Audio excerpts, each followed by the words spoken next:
Hi, Valerie Dawn here. Today I'm excited to show you this gorgeous double Irish chain quilt made from jelly roll strips. It's called Garden in Winter. The border feels like you're peering through leaves in a winter garden. And yes, you can make these stunning stars from jelly roll strips. It's a fun technique that just might surprise you, and I can't wait to show you how it's done. Let's get started. I'm using this gorgeous fabric collection called Winter Floral from Ben Artex. These are called a strip pie, which is just like a jelly roll but folded flat. Each pack has 40 strips, and for this quilt we'll need 2 packs. We'll also need these basic quilting tools, the ruler and the cutting mat, and our rotary cutter with a nice sharp blade. I also have 2 yards of white and 1 yard of a black or dark fabric to match the darkest values in the florals.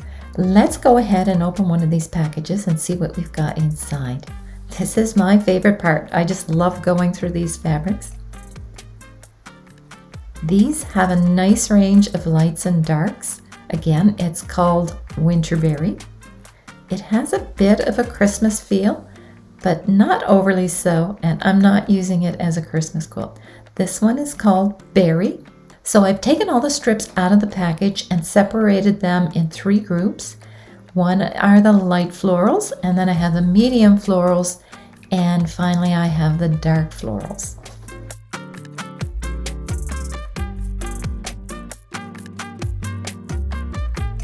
We're starting with the star block. I've selected these colors I want to use for this section, including this beautiful light green for that portion of the center of the star. Prepare your white fabric. We need to cut 2.5-inch white strips, so let's go ahead and do that. This is where we begin to make those pretty stars. Take a strip of white and a strip of light green, and then 2 dark strips. Lay them right sides together. Make sure you get them right sides together, just like that. And then we're going to stitch 1/4 inch seam on both sides of these strips. So let's take these strip pairs to the sewing machine.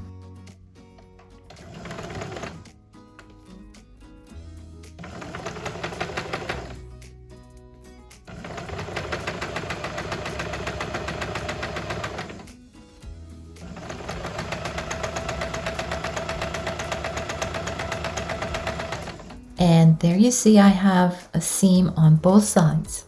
And then I'm going to do the same to the other strip pair. Lay the 2 strips on your cutting board. Make sure they're lined up perfectly straight with the cutting board. And see, we've got the white on one side and the light green on the other side. So we've got our 2 strip sets. Trim off that raw edge. Now line that up with the diagonal line on your cutting board. And we're going to cut these triangles. Make sure they're very straight, right along there on that edge. And now we're going to cut this diagonal. Just take your ruler carefully and just with your blade. Okay, cut that triangle. Now we can open this up, just gently open it and pull out those few stitches. And now we have half of our 1/4 square triangle patch. Then we continue cutting triangles from this strip. So one cut is diagonal, the next one is straight, and you will end up with 2 of the 1/4 square triangle sections. Cut the other strip the same way. Line it up on the cutting mat. Line the ruler up with the diagonal and just cut. Make sure before you move your ruler that your blade went through. Now this is, they're about 2 5/8 or 2 3/4 wide. And again, we can just gently open them.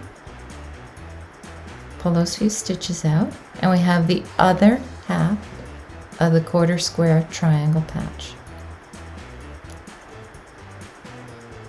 And we're going to press them toward the dark fabrics.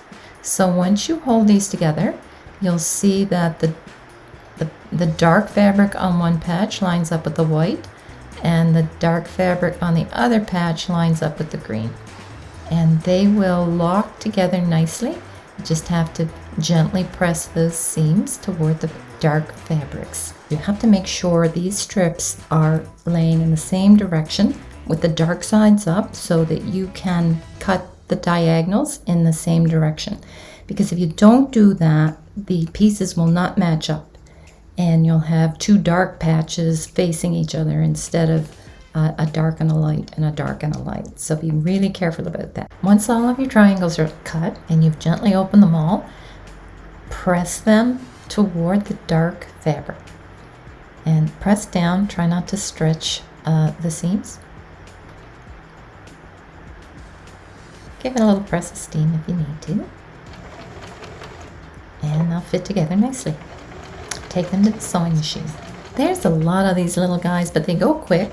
And all you need to do is chain stitch them together, and before you know it, you'll have them all done. Here we have a perfect little seam, and once you have them all stitched, we're ready for the next step. So lay them out and press that seam so that it sets, and then I'm going to show you a real neat little trick to help these seams lay flat. Place them so the seam you just sewed is straight up and down, right like that. And then gently pull the stitches apart right there in the center. So a few come out, and then that top seam press to the right and the bottom seam press to the left, and you'll see that nice little spiral of where those four fabrics come together. I was right in the center. Give it a little press, flip it over, and press straight down. And that's a really fun little way to help those sorts of seams lay really flat. The final step of these quarter square triangles is to trim them up so they're perfectly 2.5 inches square. So align 1.25 inches through the point and align that diagonal to match the diagonal seam, and then trim that first edge. Turn it once and do the same thing. Align the diagonal line. Make sure 1.25 inches goes through the point. Align the line you just cut so that it's straight with the ruler, and trim that second edge. And turn it again. Do the same thing. Align the diagonal 1.25 inch through the point, and on the final fourth cut, you'll see that the quarter square triangle will line up perfectly with the 2.5 inches on your ruler. There we have a perfectly sized 2.5 inch quarter square triangle, and a whole batch of them. Aren't they cute? That's how we turn jelly roll strips into perfect stars. Was that a surprise? I hope you had fun with this technique and picked up some cool new tips. Now we move on to finishing the star block. Grab one of your 2.5 inch white strips, place the quarter square triangles along the edge. We're going to power piece these. Snug them together as tight as possible. Make sure you place one of the dark triangles along the edge of the white strip and the light green triangle on the bottom. Here's the finished strips, and aren't they cute? This is a really quick way to piece these. Now all we need to do is trim that raw edge and then trim each one of the patches apart and make sure they're 2.5 inches.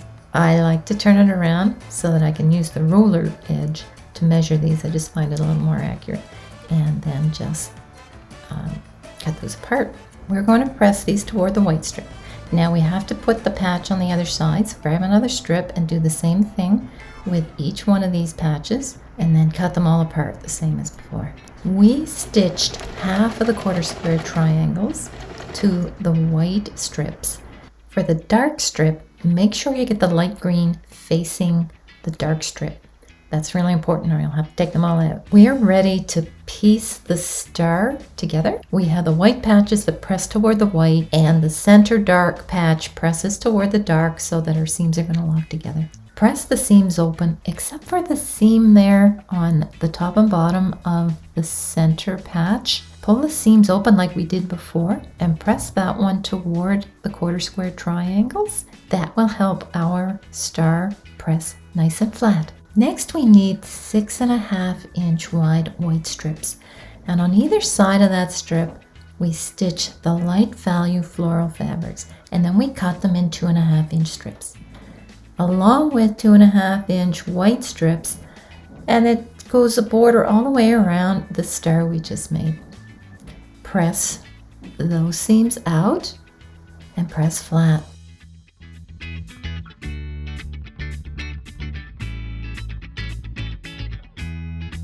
Now we're onto the chain block, and we have 5 rows in total. Rows 1 and 5 follow the same pattern with dark strips on the 2 ends and light strips in between and a white square in the center. So select 5 strips and lay them out in this order: dark, light, white, light, dark.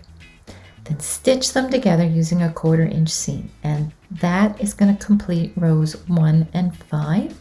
Once we stitch them together, press them and cut them in 2.5-inch strips. These are all really easy. The next thing is rows 2 and 4, and for that we just need the light, dark, light, dark, light, alternating light and dark floral fabrics, and stitch those with a 1/4-inch seam. And the final strip we need to do is row 3. Again, really easy. That's the white, light floral, dark floral, light floral, and white. Pressing directions for these for rows 1, 3, and 5. Press the 2 outside strips toward the center. And for rows 2 and 4, press the 2 outside strips away from the center, and they will all lock together nicely. And now it's time to cut these apart. So line it up nice and straight on the cutting mat, trim the raw edge, and cut all the strips in 2.5-inch patches. And now we get to the fun part with the chain block. This is where we get to lay them out and see the chain come to life. Select your patches, lay them out rows 1 through 5. You can adjust them to make sure you like how the different patches fit together. It should look kind of scrappy, which is a really cool look. And once we place these together to build the full quilt top, you'll see that the corner blocks on the stars complete the double Irish chain. One last step with both our star blocks and the chain blocks: trim them up to make sure they're exactly 10.5 inches square. And do your best, because sometimes these get a bit off when you have that many seams to stitch. Line it up on your cutting board as best you can to the 10.5 inch, and then simply use your quilting ruler to trim any little 1/8 of an inch off that is outside the boundary.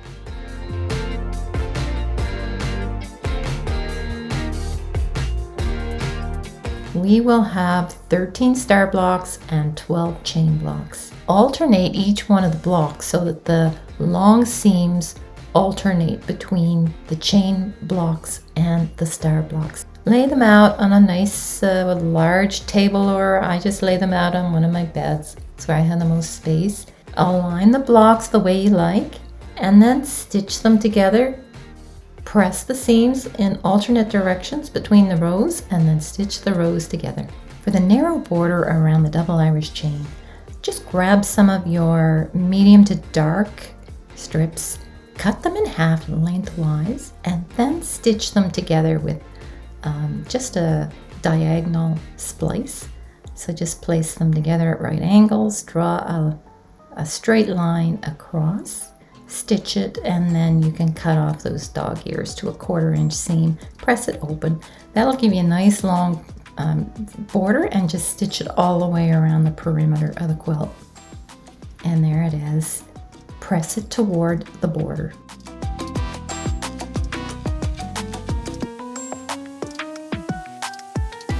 That brings us to this gorgeous Seminole border. Select 8 strips from dark through medium all the way down to white. I originally planned to use a black strip at the end because much of it is going to be trimmed off later, but I realized I had enough dark floral fabric, so I decided to go with that instead. Sew all those 8 strips together with a 1/4 inch seam. Press half of the strips toward the white and the other half toward the black, and then we alternate them when we stitch them together. Once you get those all stitched and pressed, cut them into 2.5 inch strips.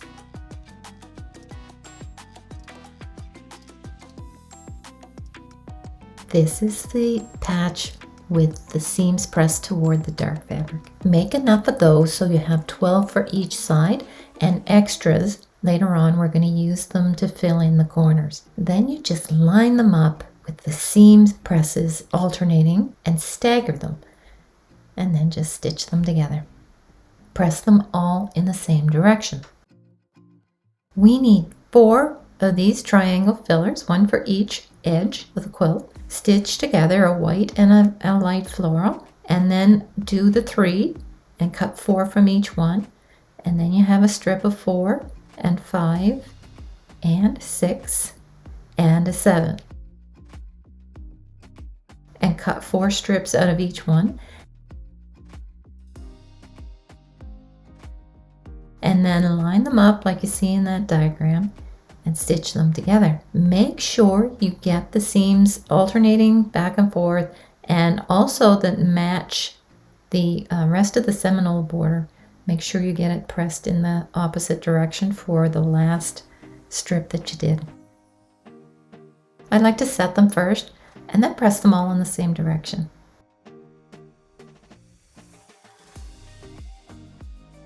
Just like that. You can tuck that under.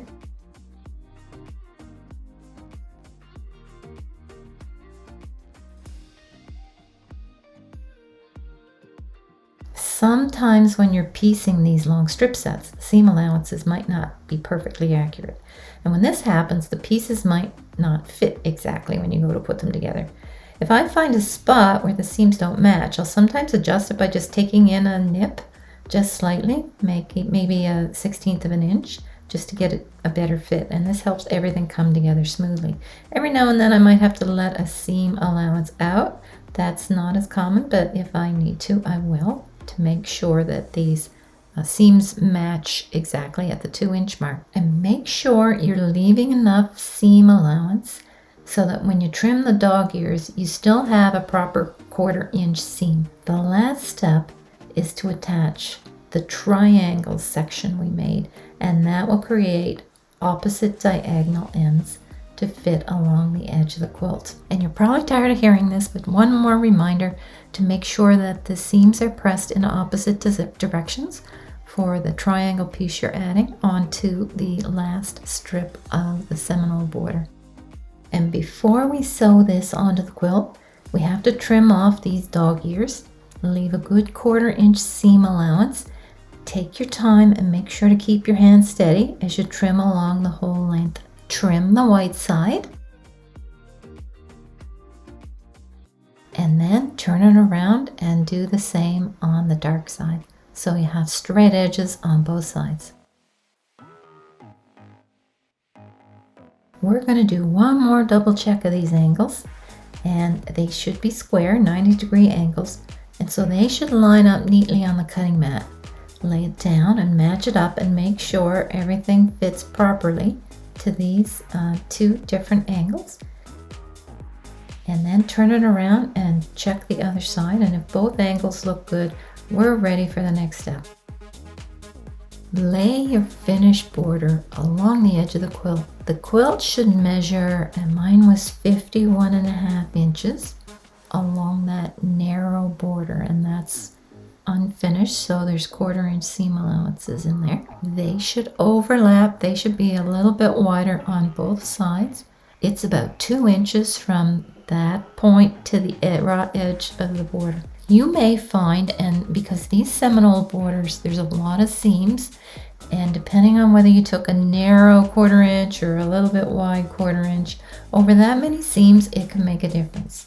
So yours may be a little bit more or a little bit less, and it's going to be okay because I use that center patch of the Seminole border, that corner patch along the diagonal, as I call it, my expansion patch. So I can adjust it a little bit more or less than 2 inches so that the borders fit in nicely.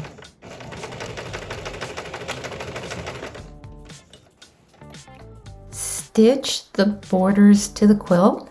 I like to stitch it with the Seminole border facing me so I can make sure I don't bury the points as I stitch. Just flip it over and trim off that dog ear. Press toward the narrow black border. This measures 2 and about 3/8 inch.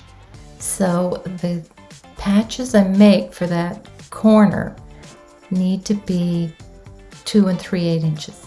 To make these corner pieces, now remember earlier I said make some extra patches from the Seminole border.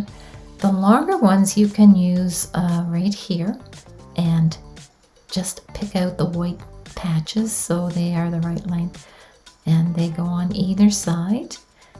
This patch on each row will be whatever you need it to be. If it's 2 inches, you're bang on. Mine were about 2 1/4 to 2 3/8.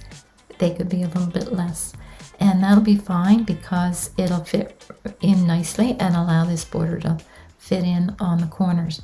To make these other smaller strips, just use the same method we did for the for the light colored triangles. And then just piece these all together. So you need 4 of them for each of the 4 corners. Here's one of our corners with all the strips, and I'm going to remind you again to make sure you get the seams pressed in the opposite directions so they fit together nice. And I think there's 1, 2, 3, 4, 5, 6, 7 rows. Once you get them all stitched together, fit it on, stitch it to the corner of the quilt, and then trim off the dog ears. And there we have a finished corner. There's just one more step I want to cover. I like to put just a narrow border around the edge. That's going to help us attach the binding after the quilt is complete. Isn't that gorgeous? What a quilt. I really love the way this one turned out. Now don't click away quite yet. I know you want to, but I have created 4 samples with Electric Quilt 8 using different fabric collections for this quilt, just to give you some other alternatives for this lovely quilt. Thank you so much for watching, and I'll see you in the next video.